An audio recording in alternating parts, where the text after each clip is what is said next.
Welcome, and thank you for joining today for this session. My name is Ariel Lomness, and I'm currently the Interim Associate Chief Librarian for Research and Collections at the University of British Columbia on the Okanagan campus. And at UBC, we do really heavily engage with purchasing content, but also sort of involving ourselves with understanding the business practices of university presses. And so I was very excited to be invited to moderate the session today, and I'm excited for all of you to hear some of the great discussions that this panel is going to have. So a little bit about the session and sort of the format that we'll go through. So since the outset of the COVID-19 pandemic and the establishment of the United Nations SDG Publishers Compact that same year in 2020, we have all undoubtedly witnessed a seismic shift in the scholarly ecosystem. And today, the panel in front of you will lead a presentation and discussion style that will look through how 4 university presses in the UK have adopted a consultative and collaborative approach to projects, both to support their institutional missions, engage with the wider scholarly community, including libraries, and then also all while building on a commitment to make a meaningful difference in the society as well. So we're going to be going through 4 themes today, and I'll be moderating the panel through those. With some questions along the way. And then, of course, at the end, we welcome all discussions and questions from all of you. So we'll be turning things over to everybody here as well. So to get us started, I want to do a little bit of a roundtable introduction with everybody. And I believe Simon's going to start us off.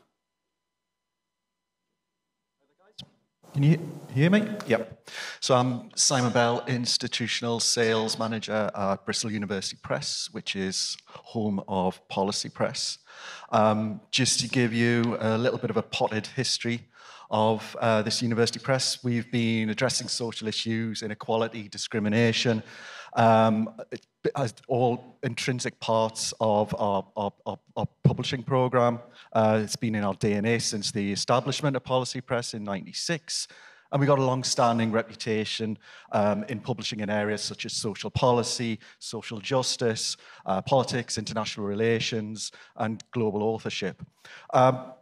The mission around our publishing program was expanded in 2016 when the university invested more resources into us, and we became Bristol University Press, and that enabled us to address a wider range of subject areas and enabled us to address the global social challenges and UN's global sustainable development goals. In terms of our publishing output, we publish 300 new titles a year. We've got a journals portfolio of 22, including our first open access journal, Global Social Challenges. And we've got a rapidly developing open access strategy across a number of channels, including an OA book portfolio, which is coming to around about 100 titles, and so everything to our read and publish deal across our full journals collection. I think Charlotte's going to go next. Hello. So, yes, I'm Head of Sales at Edinburgh University Press. I'm Charlotte Mason. And I'll start with our vision, actually, because we're year 2 into a 5-year strategic plan. And our vision is very important to us, connecting people and ideas to inspire creative thinking, open new perspectives, and shape the world we live in. So with that, we are a global humanities and social sciences publisher, so we publish content and authors from around the world. And we are award-winning, not only with our content and our authors, but also proud to say that we won the Academic, Educational and Professional Publisher of the Year at the British Bookseller Awards in 2023, which was a fantastic achievement and testament, really, I think, and a shout out to all the university presses, because it's great to be acknowledged for achieving that award based on kind of what we have achieved, but also our vision and looking ahead, working together. We've literally just today, I've heard we've got 6 titles in the Choice Awards for outstanding academic titles for 2023, and MISA conference at the moment. I've just heard this week that one of our authors, Karen Hillenbrand, has been awarded the Middle East and Medieval Mediality Lifetime Achievement Award. And so we're proud of our authors, we're proud of our content. We publish about 300 books a year and 56 journals. One of them is fully open access. And we have a very strong commitment to open access, which I shall talk to you a little bit more about later. And I think kind of our three other pillars of our mission is about profile, becoming talking on a global stage, our partnerships and partnering with like-minded institutions who share the same vision, and investing in our people and the conversations that we have internally and externally as well. And we shall be 75 years old next year. And Jenny. Hello. Hi, I'm Jenny Collinson. I'm the Director of Sales and Marketing at Liverpool University Press. LUP was founded in 1899, and it makes us the UK's third oldest university press. Can't remember the other two. In 2024, we'll celebrate 125 years, and it'll be 20 years since we relaunched as a wholly owned subsidiary of the University of Liverpool. Our mission is closely aligned with that of our institution. We specialise in humanities publishing with over 150 books a year. We have 43 journals, and we have 16 collections that we sell directly to libraries, including open access initiatives. Our subject strengths are history, literary studies, languages, film, and Jewish studies. A fun fact about us, our best-selling print title of all time is On the Social History of Margarine, and it was published in 1969. Very proud of that fact. We pride ourselves on engagement with our local community. We engage with Liverpool's history in our list, including slavery studies, labour history, Irish studies, and we actually do publish the Journal of Beatles Studies, which is a popular one, open access journal, and that's in partnership with the university. And we have an active partner publishing programme, which we're very proud of.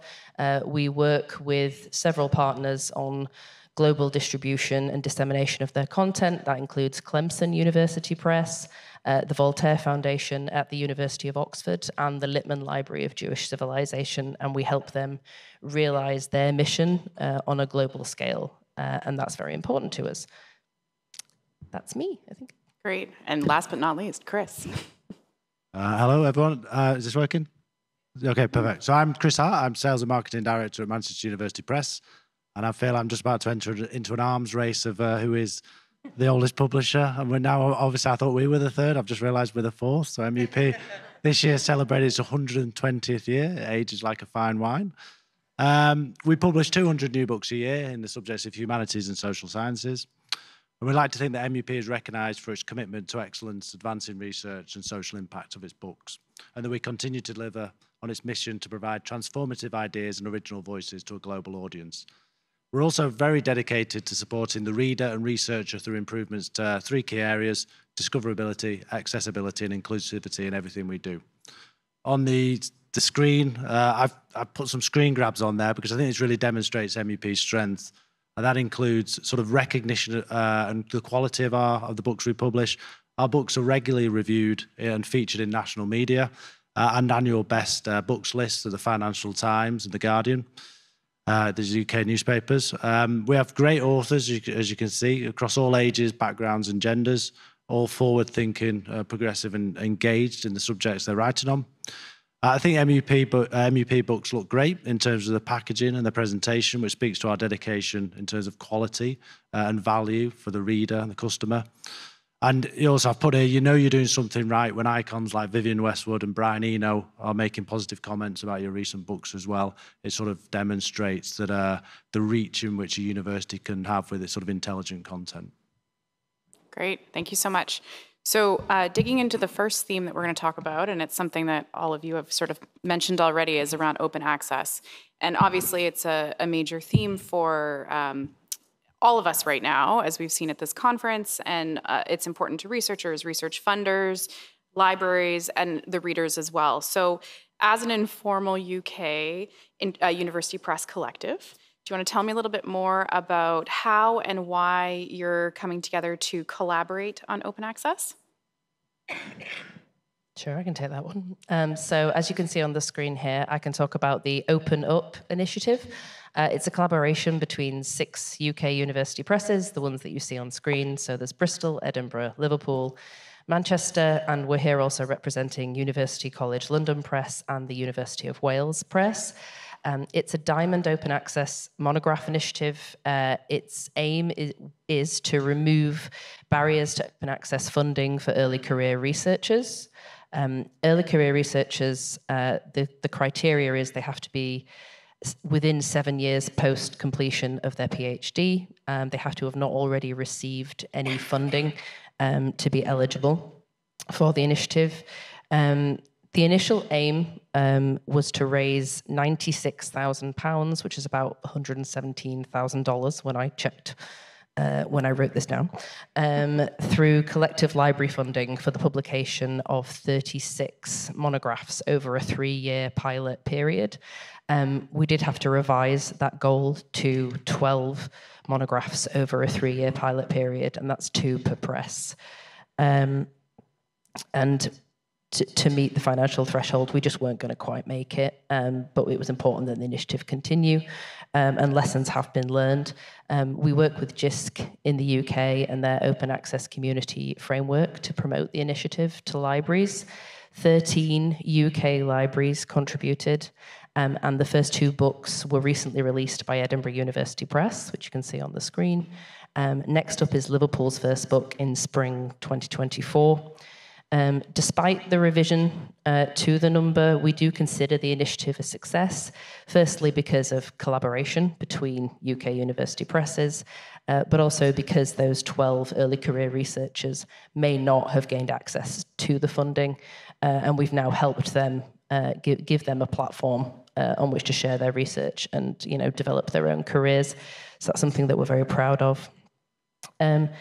Lessons were learned along the way. It was difficult to find books to fit the criteria. Early career researchers had to be UK-based. They couldn't, like I said, they couldn't have already received any funding. We wanted a spread across the humanities in terms of discipline. It was very important that we didn't show any favoritism to any subscribing or purchasing institutions. And really just fitting the books into the schedule actually proved quite troublesome because of a 3-year pilot, but obviously maybe all the authors were going to be ready at the same time. So you had to, there was a big opportunity for us to learn a lot from it as well. And looking forward, now that the funding window is closed and we're in the 3-year pilot, we definitely want to engage further with sales and marketing for the project in order to really help realize its goals going forward. But that's it about Open Up. I think Charlotte's going to talk a little bit about what's happening in Edinburgh. Absolutely, yes. So we're really excited, always trying to look at new things to do. And we have created this open access fund. We've got £250,000 that we've put into this fund from our own cash reserves. And over 5 years, we will be publishing 10 open access monographs a year. So that's 50 in total over the 5 years. And it really speaks to our whole mission about maximising the voice of humanities and social sciences, the impact that has, and the impact. They will be University of Edinburgh authors and affiliated to the university. There's a criteria that we are going through for that, and any revenue that we have from the print versions of those books will be invested back into the fund so that hopefully it's a sustainable model going forward. Thank you. Thank you. Is there any other comments on open access? Okay. Moving on to the next theme.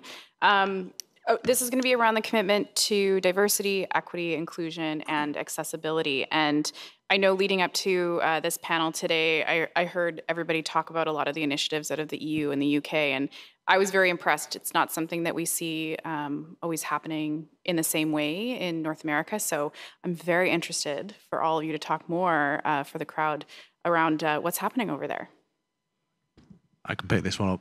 So you're going to see another theme here. Obviously, we've had open up, and now we've got even up. We don't like to be too complicated with the naming conventions that we use. But so I'm going to talk a bit about even up, which is a sort of cross-university press collaboration. So I think addressing DEI brings about the very best in university presses and really demonstrates the sort of mission-based approaches that we have. I think one of the things that I particularly enjoyed and I find great satisfaction on working on DEI or EDI as we call it in the UK, is that it really does offer a chance for us all to come together, and we're not looking at how we can find that competitive edge against one another. There's no competitors, there's no in terms of how we can be better than our peers. It's around improving the infrastructure, and it's around improving the organisations that are delivering this content. So I think EDI offers an opportunity for us all to come together and collaborate on making systemic and grassroots changes across UP organisations. And nowhere is this better demonstrated, I think, than this project, Even UP, that brought together 19 UK and Irish university presses. So in terms of its origins and areas of focus, the initiative was set up by leaders across the UK university presses, which is in itself, I think, significant because it not only shows the level of investment, but it also shows that accountability starts from the top downwards. You know, we don't like to look at EDI as something that's supplementary to what we do. We're now looking at how we can weave that into the fabric of our strategies, our brand, our mission, our work with our authors.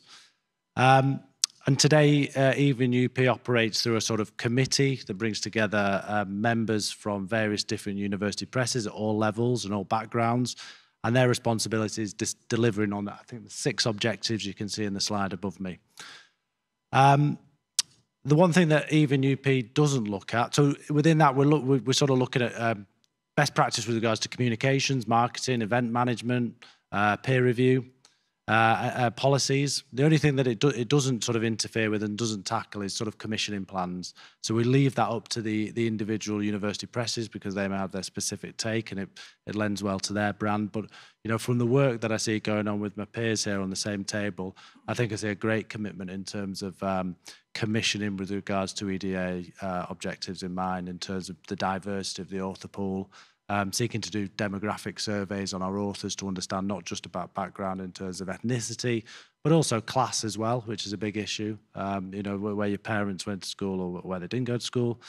And I think Even UP represents a really strong positive step with regards to university presses in the UK and Ireland embracing and taking forward EDI. And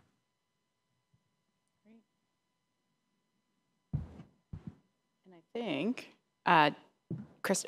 Simon, sorry, did you want to talk a little bit more about the intern? Yeah, sure. I mean, Bristol University Press is a partner of the 10,000 Interns initiative, which is looking at drawing the best talent from underrepresented communities. The program itself, we're a partner of lots of other companies and organizations. So far in the space of 3 years, they've created 5,000 internships, and over 25,000 training opportunities. We've participated in 2022 and 2023, running a 6-week program, a fully paid internship, giving them experience right across all the publishing departments, and also an experience of working and liaising with the various departments within the library itself. And we are committed to continue with this program, and we'd like to think that we're doing something there to get some of these interns their first step on the ladder to whether it be scholarly publishing or more broadly publishing, or looking at taking an interest in a career within the media.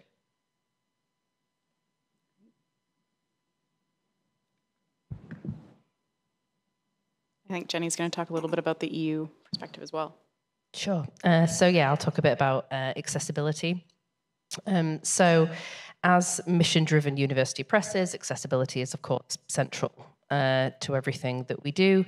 And accessibility really is an opportunity for multiple stakeholders to collaborate, not only libraries and publishers, but vendors and aggregators as well. There's been kind of plenty of legislation around accessibility around for a while, including the ADA and Section 508. But it's really forthcoming legislation from the European Union where a deadline has been issued really for the first time with a clear mandate.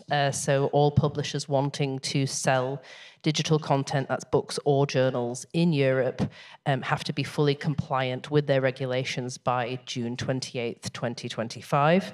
There is a misconception that there's a later compliance date for back content. That's not true. It is all together, all at the same time. So I can talk a bit about how LUP is approaching it. So first we consulted with our library, with the accessibility experts. We talked to our vendors. We tried to determine what was going to be the hardest bits, the biggest bits, the things that were going to take the longest. And first we approached alt text for images. So we did the easy bit first and we integrated it into our workflow going forwards at the contract stage, so that we can really draw on the author expertise there and involve them at the very beginning. And then we have to tackle the backlist and all of those images. And not only is that an issue of scale, but it's an issue of accuracy. It's not just captioning the image, it is more complicated than that. And when you're really spending the time and the money, you want to make sure that you're going to get that right. We've also started producing WCAG compliant EPUBs moving forward. They are DAISY checked and vendor verified. And that's in our workflow now. We're also tackling the conversion of the backlist, because the vast majority of it is web PDF. So there's a lot of work to do there. And there's a lot more to do, but it's a starting point. And obviously, I'll say it, but it should be inherently obvious. It's EU legislation, but this is going to be of benefit to everybody globally, or the whole library community, that everybody has to kind of be in line and following these regulations. And I will touch briefly on the forthcoming guide from the Association of University Presses for its members. There's an accessibility guide coming out before the end of the month. It's going to be available to all members to view. It's been done in consultation with Bill Kasdorf, and it is very clear, very useful, succinct. It covers major areas like alt text, images, content compliance, navigation, design, and it's a really great resource for the association and its members, and I recommend anyone who is a member that they really take advantage of that. Thank you. Great, thank you so much. We're going to switch gears again, but a little bit of the next slide is going to sort of blend over from the previous theme, but I want to ask Simon to talk a little bit about the Publishers Compact that's coming out of the UN Sustainable Development Goals, or SDG. I know it's been mentioned at this conference a little bit, but I think that's going to be more prevalent in all of our conversations, and especially across North America. We're starting to see some schools come in with alignments, set goals for themselves, and hearing a little bit more about what some of the university presses are already doing overseas is going to be very helpful to that conversation. So do you want to start us off? Yeah, sure. So BUP signed up to the Publisher Compact in December 2020, and in a nutshell, it was an initiative launched in collaboration with the International Publishers Association, and the compact itself looks to accelerate progress to achieve the UN Sustainable Development Goals, or SDGs, by 2030. All four of us are, the presses are signatories to this, and as a collective, we're looking to aspire to develop sustainable practices within the presses, and act as champions for the SDGs during that decade of change, 2020 to 2030. This also involves publishing books, journals, and making sure that we're helping to inform, develop, and inspire action to accelerate the movement to these SDGs. Great. Thank you so much. Go to the next slide there. Okay. So the question is also, I mean, we're now 3 years into it, so how are we putting this into action? In terms of BUP's publishing program around SDGs, we launched the Global Social Challenges Journal, which is the first journal to address global social challenges from a social sciences perspective. It was our first fully open access journal. We're looking to really showcase the best research within social sciences from the Global South. And you can see from the slide there that from our first issue, almost 50% of the contributions came from that expertise within the Global South. We're also in discussions, hopefully, to take this journal to fully diamond open access, which fingers crossed, we may be able to be in that position by the end of the year. In addition to that, we also launched the Bristol University Press digital platform. This was developed with the aim to break down boundaries to participation in and access to truly global social science research. The platform itself surfaces content across our books and journals collection, and that's the first time that all of that content has been cross-discoverable. And we tag all of the data, or all of the content, by the UN Sustainable Development Goals and the global social challenges.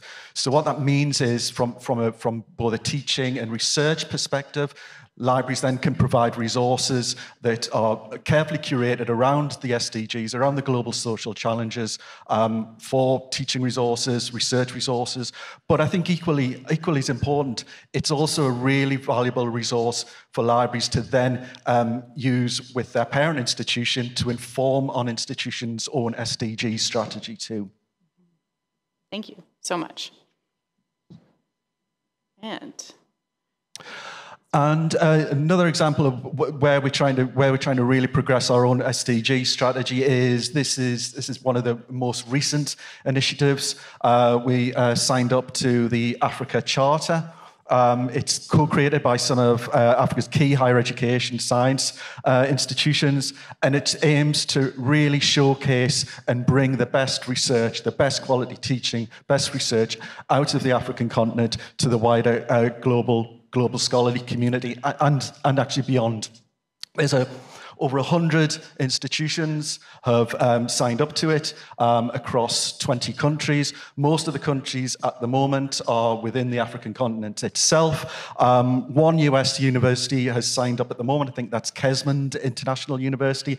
And in addition to ourselves as a publisher, University of Toronto Press have also signed up. We're really pleased, really proud also that the 4 authors of the Africa Charter published an article in the Global Social Challenges Journal there, really addressing the importance of what this initiative is and its importance to global research. And I think Chris is going to talk a little bit about Research for Life as well. I am, yes, that's right. So Research for Life is another initiative and scheme that all 4 university presses are signed up to.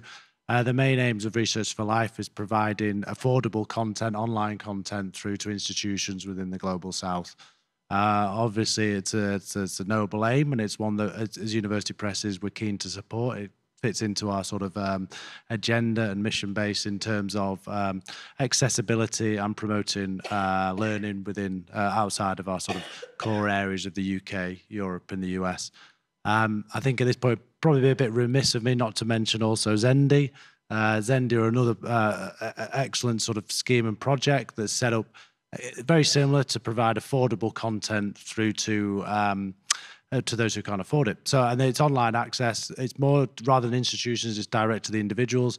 I think one of the things that I was most impressed with Zendi is that they are they're not just looking at the global south, but they're sort of tackling issues with regards to inequality within developed economies. You think about poverty within the US, and you think about it within the UK and divided societies.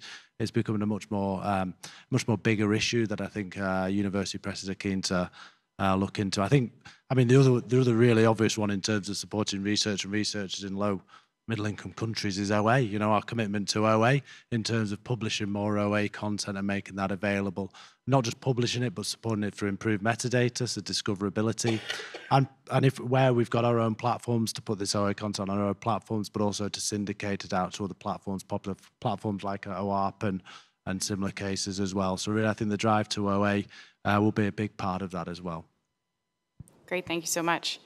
And the last theme the panel is going to touch on today, and the one that I'm selfishly the most interested in, is sort of the engagement around the international library community. And, you know, this is my foray into working with Bristol as well. So again, I'm very selfishly interested in this. And so I'd love to hear from all of you around sort of any examples that you'd like to share around how you learn and engage with the library community and librarians. Yeah, sure. Well, first of all, just I really appreciate any library who can give us some time, because the best thing that we can do really is to talk and collaborate and learn, and we really appreciate your feedback, because that's how we can develop. And as you can see, we work together very often. If you came to the vendor showcase a few days ago, we shared a stand with AU Presses. And so actually working together really helps us in this respect. So a lot of that will happen with our commitment to coming to conferences around the world, but specifically here in North America. So the ones you can see up there.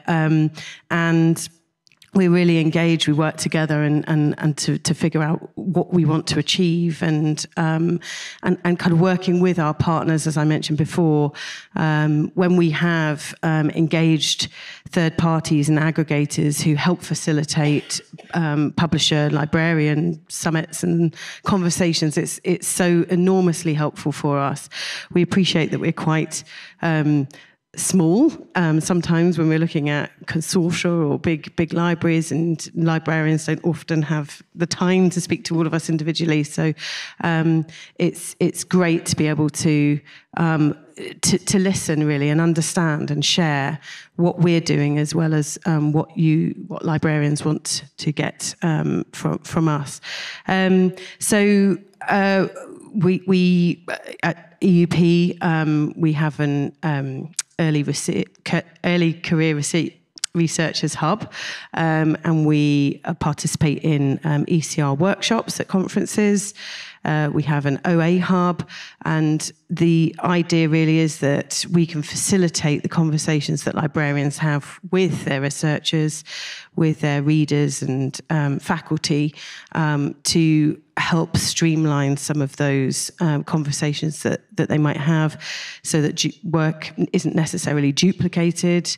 But we're always open to new ideas, working together with libraries. If that's something that would be of benefit, it's likely to be of benefit to others as well. So we always love to be able to collaborate and work on new innovative things together. I just touched on some of the organisations as well. So I've mentioned the Association of University Presses, and UKSG also helps to bring us face-to-face with librarians as well, and the Association for Learned Professional Society Publishers as well. A lot of us are kind of on working groups and involved in these organisations as well, which do a tremendous job of connecting us with libraries. And I just wanted to mention as well that through the ALPS Redux conference every couple of years, a university press hosts that, and we're very proud that this will be hosted by Edinburgh University Press next year in Edinburgh on the 15th and 16th of May. And you're all warmly invited to the grand city of Edinburgh. We would love to have you there, and a lot of what we've kind of gone through very quickly in this presentation, but also a lot of the themes that have been at Charleston will be discussed in more detail at Redux, and it's a conversation that is international and part of our community. So we really hope that you may join us there, and the registration is now open, I believe. I'm going to pass over to Simon, who's going to talk a little bit more about library advisory boards. Yeah. Sure, and just to kind of loosely quote a guy who had a session at UKSG a couple of years back, made a point that I thought was quite a pertinent point, that universities, the physical university doesn't have a front door, but if there was a front door, it would be the library. And I think that's really important. The library's not just a portal for content, it's a portal for the students' first steps into higher education. It's a portal for ECR's first steps into a career in research or teaching. And certainly the feedback we get from librarians here and library conferences within in the UK, that with that, libraries are getting asked more and more to provide supporting material to help early career researchers or academics coming in from business or from professional industries to advise on how to get their abstracts written, how to write their first article. And I think it's really important, not just as a university press, but as a university press collective, that we're there to help you provide resources like that, whether it's Guide to Getting Published webinars or the resource hub that Edinburgh mentioned. We really want to have that dialogue with you guys to make sure that we're providing you with that support that's relevant there. Also, I just wanted to kind of flag up our library advisory board. We've actually now got 2 US representatives and 1 Canadian representative, our newest addition, Ariel here. And I think it's the development of the Library Advisory Board at Bristol.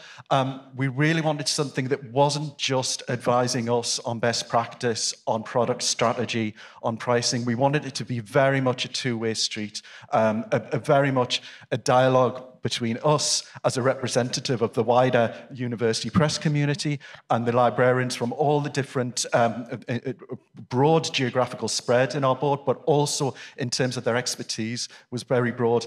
And ideally what we want to ultimately bring back to the library community is white papers, case studies, whether it's at Charleston or UK Serials Group or NASIG, and making sure that what we're discussing as a library advisory board, again, has relevance to the wider library community. Great, thank you. Yeah, absolutely. So just to add to that, I think, so I obviously now I work for a university press. Before that, I worked for a non-university press, as an academic publisher. I'm not sure what the exact term is for them, the umbrella term. But one of the most unique things about working for a university press is your librarian isn't just your customer, it's your colleague. And I think that gives you access to the library in a way that you can't get at other publishers. One of the things that MUP, and I think it's also done with other university presses here, I've been at MUP for, what, 6, 7 years now. And I think when we joined, myself and my boss, we sat down and we mapped out the relationships and the intermediaries we had to get to before we got to the librarian, before we got to discuss and manage that relationship. And we saw there was too many nodes there. We were at arm's length from a direct relationship with librarians, not just at the University of Manchester, but outside of that. And so one of the things that we've done is, we've gone out, we've built a platform, we've put in place CRM systems. It sounds very salesy, this, but it's mostly about actually preserving that relationship with the librarian and recording what's in there, so for the next person who comes along can understand, and we can act as problem solvers for those librarians as well and really add value in that relationship. And I think that's something that university press is uniquely placed to do as well. Great, thank you. Anything? Okay, then I will close things out. We have 2 minutes, but if everybody's willing to stay for a few extra, I'm sure there's extra time for questions as well.